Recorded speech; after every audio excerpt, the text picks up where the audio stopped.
안녕하세요. 사랑하는 나그네 교회 교우 여러분, 그리고 하나님의 말씀을 기쁜 마음으로 같이 읽어가는 그리스도 안의 형제 자매된 교우 여러분, 오늘 우리가 읽을 주의 말씀은 히브리서 5장입니다.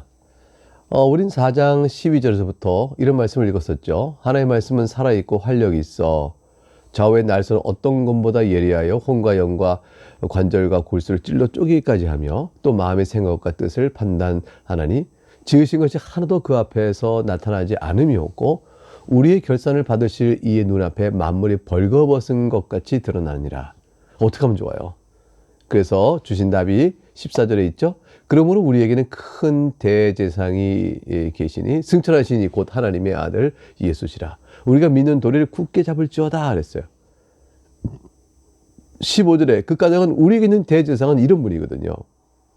우리의 연약함을 동정하지 못하실 이가 아니요 모든 일에 우리와 똑같이 시험을 받으시는데 죄는 없으신 분이십니다. 그러므로 우리가 긍휼하심을 받고자 할 때, 때를 따라 돕는 은혜를 얻고자 할 때 은혜의 보좌 앞에 담대히 확신을 가지고 나아가야 하는 것입니다. 이와 같이 4장의 교훈을 이어서 이제 5장은 대제사장이 바로 우리의 대제사장이 아론의 후손인 대제사장과는 비교할 수 없이 높으신 대제사장이요 아주 특별한 대제사장이심을 설명하는 과정으로 이어져 갑니다. 1절부터 보겠습니다. 대제사장마다 사람 가운데서 택하신 자이므로 하나님께 속한 일에 사람을 위하여 예물과 속죄하는 제사를 드리게 하나니. 예수님이 아니어도 이미 우리에겐 대제사장이 있다. 사람 가운데 택한 자일 뿐입니다. 그 우리에겐 대제사장이 있다라고 말해도 사람 가운데 택한 자일 뿐입니다. 그 대상은 하나님께 속한 일, 곧 하나님과 관계되는 일에 있어서 죄를 위한 제사, 곧 속죄제를 드리우도록 세워진 자이죠. 그런데 2절 보니까 사람 가운데 택함을 받은 대제사장은 2절에 이런 특징을 갖고 있습니다. 그가 무식하고 미혹된 자를 능히 용납할 수 있는 것은 자기도 연약에 휩싸였습니다. 이 중요한 우리말의 포인트는 자기도 연약에 휩싸여 있음이라에 있습니다. 사실 이 대상은 어떤가? 이 대상이 주어진 사역은 무식하고 미혹된 자, 즉 무지한 가운데 계속 죄를 범하는 자, 그릇된 길을 가는 자를 용납하고 곧 화를 내지 않고 끝까지 성질을 누리며 중용의 감정과 성향을 가지고 이들을 대하고 회개토록 하는 일. 그게 이제 대제사장의 역할이죠. 그 대장은 그럴 수 있게 해서 그 성정을 이렇게 다스려야 될 인격적 자질이 요구되어집니다. 그런데 이렇게 대상이 하게 되는 일은 자기도 연약에 휩싸여 있는 같은 처지라, 이런 뜻이 제시되고 있습니다. 즉 자기 자신도 스스로 자신의 죄 때문에 속죄의 제사를 드려야 하는 처지이죠. 그래서 다른 죄인들, 무식하고 미혹된 자들을 향하여 자기가 화를 내고 또 이렇게 할 수가 없는 겁니다. 자기 자신도 죄인이요 자기를 위해 속죄사를 드리고 또 무식하고 미혹된 어리석어 그 잘못된 길을 가는 자들을 또 속죄사를 드려야 될 그 부르심을 받은 자가 우리에게 있는 아론에게 있는 대제사장입니다. 유대인들이 자랑했던 대제사장이죠. 그런데 3절 볼까요? 그러므로 백성을 위하여 속죄제를 드린 것 같이 또한 자신을 위하여도 드리는 것이 마땅하니라. 대제사장은 연약함을 위하여 속죄제를 드리는 것 같이, 백성의 연약함을 위해서 속죄를 드리는 것 같이 자신을 위해서 속죄를 드려야 하는 자인데, 그런데 우리의 대제사장인 예수님은 얼마나 다른가를 생각하라고 하는 것이죠. 앞서 봤던 4장 15절에 우리에게 있는 대제사장은 우리의 연약함을 동정하지 못하실 이가 아니요 모든 일에 우리와 똑같이 시험을 받으신 이로되, 그 다음 아주 중요한 말씀이 있죠. 죄는 없으시니라. 4절에 이 존귀는 아무도 스스로 취하지 못하고 오직 아론과 같이 하나의 부르심을 받은 자라 할 것이니라. 지금 대제사장과 관련된 또 하나의 특징을 4절에 소개합니다. 그것은 뭐냐면 대제사장은 스스로 그 직분을 취하는 것이 아니라 하나님께서 부름받아 세워야 되는 것이라 라는 걸 얘기하죠. 아론의 대제사장 직분은 스스로 취한 것이 아니라 오직 하나의 부르심이 있어야 되는 것인데, 그러면 예수님은 어떠하신가? 우리의 대제사장 예수님도 하나의 부르심을 받았는가? 5절에서 그걸 설명합니다. 또한 이와 같이 그리스도께서 대제사장 되심도 스스로 영광을 취하신 것이 아니요 오직 말씀하시니가 그에게 이르시되 너는 내 아들이니 내가 오늘 너를 낳았도다 하셨고 6절에 또한 이와 같이 다른 데서 말씀하시되 네가 영원히 멜기세덱의 반차를 따르는 제사장이라 하셨으니 예수 그리스도께서도 대제사장 직분을 스스로 취한 것이 아닙니다. 그 근거를 5절과 6절에 이어서 두 편의 시편을 이용해서 설명합니다.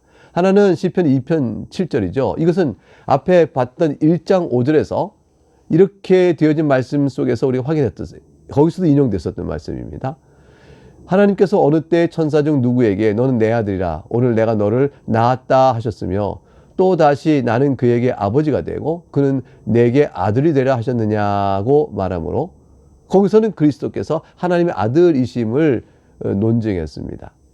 여기서는 바로 그 하나님의 아들이신 그리스도를 다시 한번 환기시키면서 이르기를 시편 110편 4절과 연결시키고 있는 거예요. 그것이 오늘 본문의 6절의 말씀이죠. 그 대제사장직을 언급하기를 이렇게 말하죠. 곧 영원한 멜기세덱의 반차를 따른 제사장이라 이렇게 언급한 겁니다. 멜기세덱의 존재는 매우 신비롭습니다. 창세기 14장에 딱 한 번만 나옵니다. 이 인물은 성경이 그의 출생에 대해서 아무런 언급을 말해주지 않아요. 그래서 이 멜기세덱은 출생이 참 신비로운 자, 그 감춰진 자, 이런 자로 등장합니다. 예수 그리스도의 출생의 신비를, 예수 그리스도 이 땅에 사람으로 오신 것에 관한 신비로움을 이렇게 엿보게 해주는 그러한 의미를 좀 지니죠. 멜기세덱은 그리스도에 관한 일종의 모형이거든요. 그리스도의 사역을 가리키는 모형이기 때문에 출생에서도 신비로운 자 이렇게 표현되고 있는 것으로서 이 그리스도의 이 땅에 오심에 대한 신비성을 좀 보여주겠다 볼 수 있습니다. 우선 초점은 여기 있습니다. 멜기세덱은 제사장입니다. 그러면 동시에 왕이었습니다. 우선 멜기세덱이 다스리던 지역은 살렘이었습니다. 이제 살렘 지역의 왕이 멜기세덱인데 살렘이라는 땅의 뜻이 뭐냐면 평강입니다. 살렘이라는 단어가 평강이죠. 우리가 샬롬 그랬으니까 평안, 평강. 그러니까 살렘이란 말은 평강 또는 평안입니다. 그러니까 살렘 땅을 다스리는 왕인 멜기세덱은 살렘의 왕, 곧 평안의 왕이요 평강의 왕이 되어집니다. 그런데 멜기세덱 이름 자체는 멜기는 왕을 뜻하고요. 세덱은 의를 뜻합니다. 그러니까 의의 왕입니다. 이름의 뜻이 의의 왕이죠. 의의 왕이라는 이름을 가진 자가 평강의 땅을 다스리는 평강의 왕입니다. 그러니까 멜기세덱은 의와 평화의 왕이다 이렇게 되는데 의와 평화의 왕은 다름 아닌 누구시죠? 예수 그리스도이시죠. 그러므로 의와 평화의 왕인 멜기세덱은 또한 제사장이시니 그리스도께서 왕직이요 제사장 직분을 맡고 있음을 그대로 보여주는 신비한 모형적인 인물입니다. 그래서 시편 110편 4절은 그리스도를 예언하며 멜기세덱의 반차를 따른 곧 멜기세덱을 계승하는 반차를 따르는 것은 계승하는 뜻이죠. 멜기세덱에 계승하는 제사장이라고 한 것입니다. 멜기세덱은 모세 율법이 있기 전에 있었던 인물이죠. 한 400년 전에 있던 인물입니다. 그러니까 멜기세덱은 모세 율법에 따른 그런 대제사장이 아닌 것입니다. 그리스도의 제사장직은 율법에 의한 것이 아니죠. 그런데 대제사장은 사람이어야 하지 않을까요? 그래서 대제사장으로서의 그리스도를 말하면 7절에 이렇게 서술하고 있습니다. 7절부터 10절까지 내용을 보게 되면 그는 육체에 계실 때에 자기를 죽음에서 능히 구원하실 이에게 심한 통곡과 눈물로 간과 소원을 올렸고 겟세마네 동산의 기도를 한번 생각해 보십시다. 말씀이 잘 이해가 되어지죠? 그의 경건하심으로 말미암아 들으심을 얻었느니라. 그가 아들이시면서도 받으신 고난으로 순종함을 배웠다. 끝까지 죽기까지 순종하시죠? 그 9절에 온전하게 되셨은즉 자기에게 순종하는 모든 자에게 영원한 구원의 근원이 되셨다. 그리스도의 죽기까지 순종하신 그 순종은 율법의 의를 이루시고 십자가의 대속에 죽음을 죽으시고 우리의 모든 형벌을 또한 갚아주십니다. 그러므로 우리의 영원한 구원의 근원이 되시는 겁니다. 10절 그래서 하나님께서는 멜기세덱의 반차를 따른 대제사장이라 칭하신 것이죠. 칭하심을 받으셨느니라 칭하신 것입니다. 예수님께서 인성을 가지시고 참 사람이요 참 하나님이신 중보자로서 우리를 위한 모든 구원의 사역을 다 이루심으로 우리의 영원한 구원의 근원이 되신 것이고 또한 멜기세덱의 반차를 따른 대제사장이라 칭함을 얻으신 자가 된 것입니다. 멜기세덱의 반차를 따른 대제사장이라니 아론의 반차를 따른 대제사장 말고 또 다른 대제사장이 있단 말인가? 이렇게 묻는 자가 있을 것을 생각하고 11절 이하에 이렇게 말을 덧붙여 이어갑니다. 11절 멜기세덱에 관하여는 우리가 할 말이 많으나 너희가 듣는 것이 둔함으로 설명하기 어려우니라.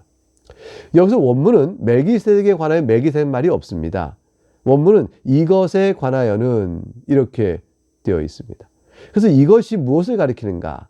우리 성경의 번역처럼 멜기세덱을 가리킨다. 그럼 멜기세덱에 관하여는 이렇게 될 것입니다. 그러나 앞에 있는 12절에 멜기세덱의 반차를 따른 대제사장을 가리킨다. 그러면 멜기세덱의 반차를 따른 대제사장에 관하여는 우리가 할 말이 많으나 이렇게 되어지겠죠. 어떤 번역이든 두 가지가 다 가능한, 문법적으로 가능한 번역인데요. 의미도 사실은 같아 되어집니다. 왜냐하면 멜기세덱의 관하여를 안다는 것은 멜기세덱의 반차를 따른 예수 그리스도를 가리키는 모형이라는 사실을 아는 것이기 때문에 결국 그리스도의 대제사장 직분을 아는 것과 멜기세덱 아는 것은 연결되어 있고 하나입니다. 그래서 그것은 번역이 어떤 것을 취하든 전달하고자 하는 내용의 메시지는 차이가 없게 되어지죠. 이러한 내용을 왜 저들은 몰랐을까요? 히브리인들, 즉 유대교로 돌아갈까 하는 시험받고 있는 히브리인들 왜 몰랐을까요? 그 12절에 보니까 이유가 나옵니다. 때가 오래되었으므로 너희가 마땅히 선생이 되었을 터인즉 너희가 다시 하나님의 말씀의 초보에 대하여 누구에게 가르침을 받아야 할 처지이니 단단한 음식은 못 먹고 젖이나 먹어야 할 자가 되었도다. 너희가 때가 오래되었으므로 그리스도의 복음을 오래전에 알았지 않냐. 예수를 믿는다는 것이 뭐 어제 오늘이 아니지 않는가.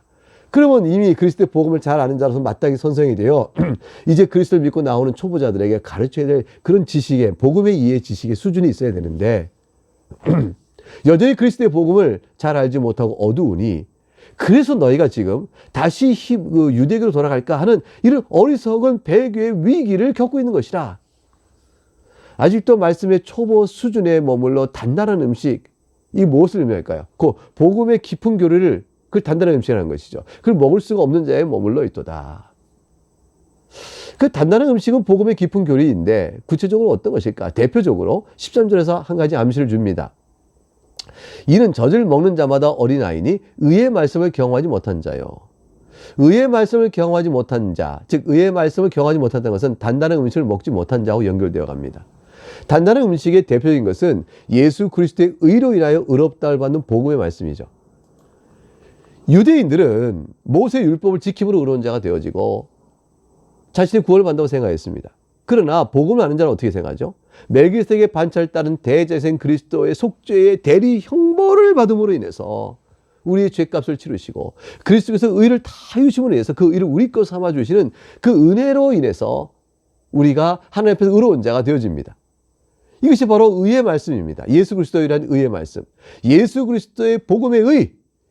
이것을 저들이 전혀 깨닫지 못하고 있었던 것이죠. 알지 못한 자가 된 것입니다.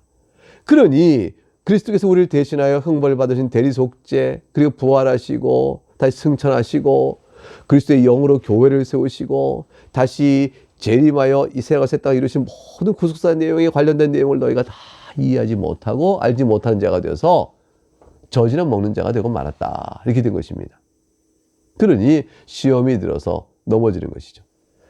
그럴 위기가 찾아오는 것이죠. 14절에 단단한 음식은 장성한 자의 것이니 그들은 지각을 사용함으로 연단을 받아 선악을 분별한 자이니라.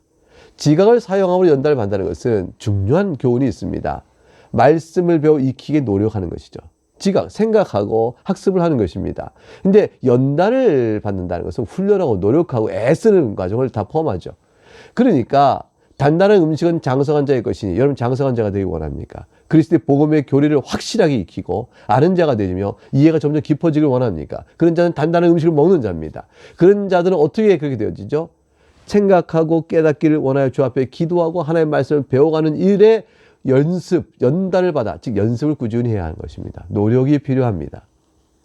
그렇게 되면 선과 악을 분별하는 자들이 된다 했으니 진리의 말씀이 옳고 그름을 분별한다는 뜻이에요. 여기 선과 악은 도덕적 측면이 아니고 앞서 말하던 내용과 연결돼서 진리의 옳고 그름을 잘 분별하여 선한 진리의 말씀이요 악한 그릇된 말씀들을 구별한 자가 될 수 있으니 어찌 그리스도의 복음을 떠나서 다시 유대교로 돌아가는 어리석은 자처럼 되겠느냐라는 말씀의 뜻입니다.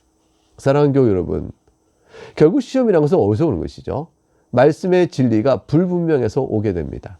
어떻게 복음의 진리에 떠나게 되어질까요? 복음을 확실하게 알 만큼 배움을 얻지 못해서 그런 것입니다. 하나님의 말씀을 알고자 지각을 사고 연단을 받는 노력이 없는 겁니다. 그러면 10년, 20년 교회를 다니고 복음 안에 있고 성도를 했는데 기대하는 거죠. 남들이 10년 신앙생활 하셨어요? 20년 하셨어요? 그러니까 좀 단단한 음식을 먹고 다른 자에게 초보자에게 말씀을 가르칠만 하시겠네요. 근데 나는 아무것도 몰라요. 이런 자가 되어지는 것이에요. 왜 그럴까요? 지각을 주의 복음의 말씀, 의의 말씀을 배우기에 연단을 받는 과정을 겪지 않았기 때문입니다. 게으른 신앙생활, 나태한 신앙생활, 그저 관심 없이 다니는 신앙생활은 결국 그 자신의 영혼에 위태로움을 주게 되는 것이죠.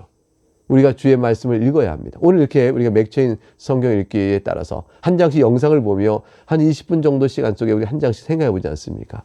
하루에 이 시간만 내어서 꾸준히 성실하게 따라가더라도 여러분은 단단한 음식을 먹기에 충분한 자요, 초보자들에게 지식을 가르칠 만한 그런 믿음의 사람으로 서게 될 줄로 압니다. 여러분의 오늘 이 영상을 읽으면서 하나님 말씀을 같이 생각하는 여러분의 수고는 결코 헛되지 않습니다.